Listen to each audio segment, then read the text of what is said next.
Alright, I just got back from a trip, but I wanted to get this recorded quickly because I know there's probably gonna be uh, summer skirmishes this weekend. I know I'm going to one tomorrow, so I just wanted to get this out before that. So if people were gonna use the deck, they just had a better idea how the sideboard works.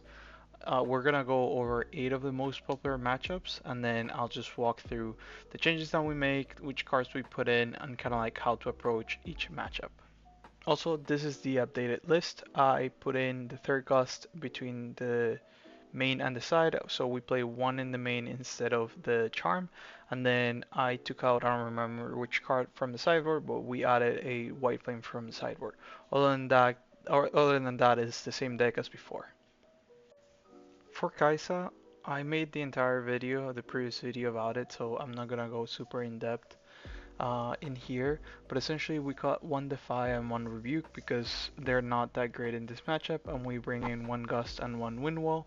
Essentially, the Gust in this matchup is used to get tempo back if they start conquering super early and we can just like bounce their units, or we can use it to protect our own units when they target them with spells, because our Sunlit Guardian and our Welder of Water have less than 3 might. We can bounce our own cards and protect them that way. And then the Windmill can be used to stop Falling Stars or stop Catherine Rains, Time Warps, and stuff like that. This card I'm not super confident yet. I've been debating if taking it, if I should take it out or not. It has performed sometimes, it doesn't perform some other times, so I think a little more testing is required. But for now, I am using it and I feel okay with it. Versus Sett, we cut one Gust and one Mind Splitter, and we bring in one Fading Memories and one White Friendly Protector.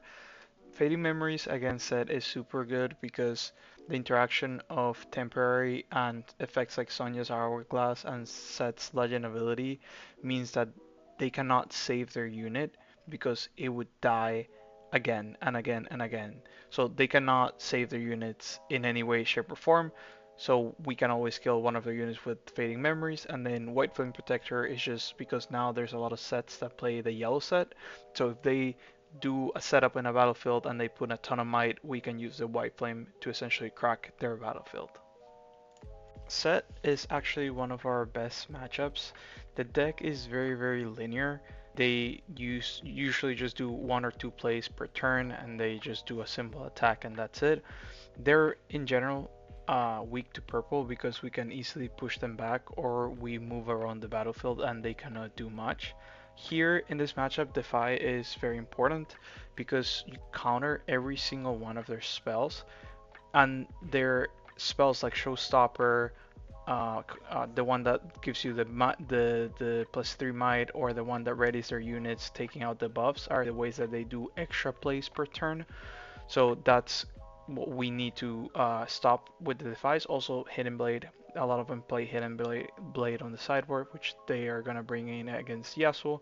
So Defy also very important in this matchup. And then one of the big cards to watch out for here is First Mate, because they can ready one of their units and there's not really a way for us to stop it.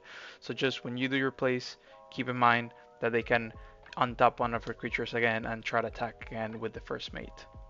Versus Teemo, we caught 2 of the masks, 1 splitter and 1 tasty.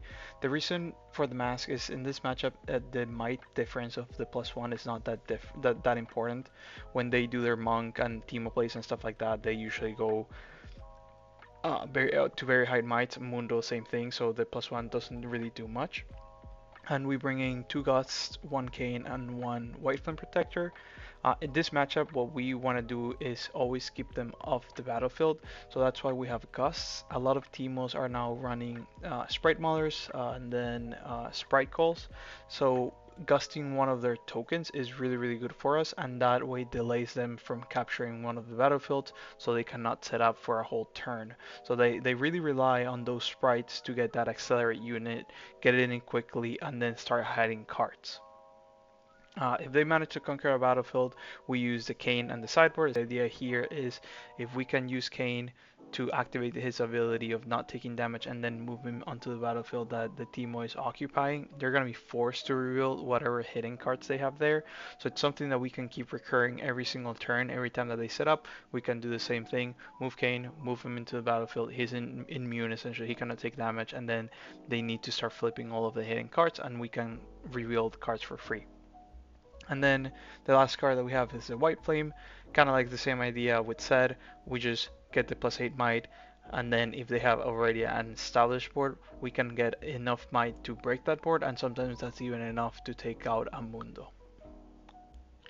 Versus Annie, Annie is the most aggressive deck there is, so we decide to cut one stack deck, one Mind Splitter, and just bring the two Gusts. The reason why we cut the stack deck is sometimes we don't have enough time to pay for the 1 mana and try to find answers, so I decided to cut one there, and then the Mind Splitter, kind of like the same idea. We don't tend to get super late into the game. Mind Splitters is still good because we can take out their pieces, but we're just trying to be a little bit lighter in this matchup where essentially the control and they're the aggressor, so the Gusts prevents them from conquering early. For example, they can try to do sneaky deckhand, you can gust it back, or they try to get the early points, we gust it back. So we, in this matchup in general, the idea is we just want to keep them off the battlefield early, because once we stabilize, we can easily win the game. So we use our 3 might units, or 3 mana units, sorry, to do that stabilization at the beginning. And then once we're good into the late game, if they don't have that many points, with our Tasties and our Mind Splitters, we can easily take over the game. Versus Midrange Yi, we don't really have much, so we just take out the Gust and bring in the White Flame Protector. This in this matchup, the masks are very important, because if we get 2 masks, we have the same passive as them, and their legend ability becomes useless. So in general versus green, we want White Flames, because a lot of the matchups versus green comes down to who has the defies and who has more pump spells. So White Flame cannot be defied or counter or anything like that. So getting that +8 guarantees that we're going to take over one of the battlefields, and that sometimes makes the difference between winning or losing in the green matchups. So that's why we bring in the White Flame. Versus Yi Aurora, we cut one Gust, one Find Your Center, and one Mind Splitter, and we bring in the 2 Adaptatrons and the 1 White Flame Protector. In this matchup, we are the aggressor. We want to get as many points as possible in the early game as we can. So in the late game, we can win with our movement abilities, with our Ride the Winds or Fight or Flight. So we try to sneak in the last couple points. Here, our defies serve to counter their ramp spells. Also, sometimes we're going to try to counter our own cards, and we can use the 5 for that.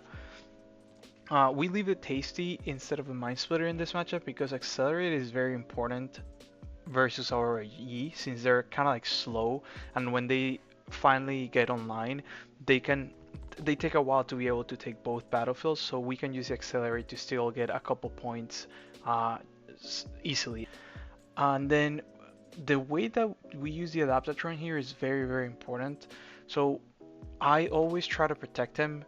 So I have him in base. If I cannot pull him back with my legend ability, if I can, what I would do is just go in, capture, get the point, and pull him back immediately. The reason why we do this is we always want to be able to capture as soon as they get the Aurora online. So if we're just holding the Adaptatron in the battlefield without doing anything, and they play the Aurora, then that battlefield is going to be occupied, and we cannot conquer it the next turn. So that's why we always hold them ready on the base. So as soon as they play the Aurora, we just go in and get it. And then kind of the same reason why we play the White Flame here is another green mirror. Also, if they manage to, play a Dead Bloom or something big in one of the battlefields, we use the +8 to take it back. For the MF Aurora matchup, we do the same thing as Yi, but the only thing is here we bring the Fading Memories and we cut one mask. The reason why we don't bring the Fading Memories versus Yi is because it can easily be defied, and getting the card defied feels horrible. So we don't bring it against them, but here against MF, it's pretty good. It's another out to the Aurora, and also it's an out to one of their big creatures, so it's pretty good. finally, we have Viktor. Viktor is a very tricky matchup, and it's something that people actually have been asking me a lot about. I think it's probably one of our worst matchups. Here we caught two masks and one rebuke. The reason why we caught the mask is because they're not very important in this matchup. Viktor essentially plays with very low might units. They the +1 doesn't tend to do much, and rebuke is way too expensive for the targets that Viktor plays. So here we bring in the 2 Gust and the 1 Windwall. We play the Gust because a lot of the Viktor decks now are also playing sprites. So we can bounce their sprites, feels pretty good, and also we can bounce their early tokens and don't let them get those very important early points. And then of course we play Big Windwall because they played the huge stratagem, they play Royal Decree, they play all those big spells. So having 1 Windwall here feels pretty good. One thing to keep in mind here in this matchup is that Gust can be used to, of course, dodge Call of the Week, can also be used to dodge the Hidden Blade. And then the matchup, it's kind of like the same thing as Annie. We try to stabilize early as fast as we can, and once we stabilize with the splitters and the tasty, we just take the big cards, and then they're left with all their 1/1s that do essentially nothing. I hope you guys find this sideboard guide useful. If you have any questions, let me know. For the next video, I think we're gonna move on to Sett 2. I'm debating if I want to do something with Yasuo or similar spicy deck that I saw with purple MF, which I think it would be really cool. So I'm gonna see if I can come up with something fun, test it, and if it works out, I'll be posting something about it. So that's it. Thank you guys.